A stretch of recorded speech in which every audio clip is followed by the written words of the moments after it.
गजा के फील्ड अस्पतालों में सिर्फ मरीज नहीं, उम्मीदें दम तोड़ रही हैं। डॉक्टर जिनके हाथ शिफा का पैगाम हुआ करते थे, आज खाली हाथ खड़े हैं, जबकि आंखों में बेबसी और दिल में बेशुमार लाचारी लिए वो जिंदगी और मौत के दरमियान झूलते जख्मियों को देखते हैं। ये वो लम्हात है जब तबीब भी रोता है, जब एक माँ के आंसू पट्टी से ज्यादा कीमती होते हैं, और जब इंसान अपनी भी बेबसी में शर्मिंदा होने लगता है।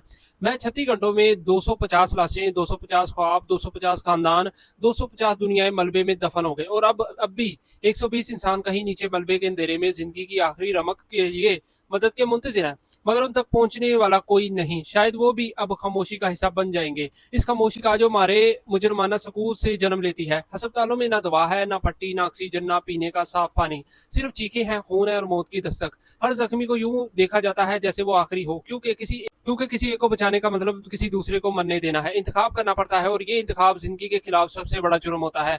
ये सिर्फ गजा का अलमिया नहीं है, ये इंसानियत का जख्म है जो हर दिन गहरा होता जा रहा है, और हम सिर्फ देख रहे हैं। चंद आंसू, कुछ सोशल मीडिया पोस्ट, और फिर अगले लम्हे अपनी दुनिया में गुम हो जाना।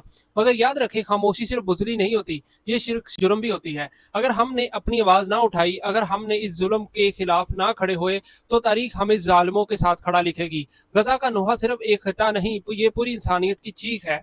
और अगर आज हमने इसे ना रो सुना, तो कल जब हमारे दरवाजे पर क्यामत दस्तक देगी, तो शायद हमारे सुनने वाला भी कोई नहीं होगा।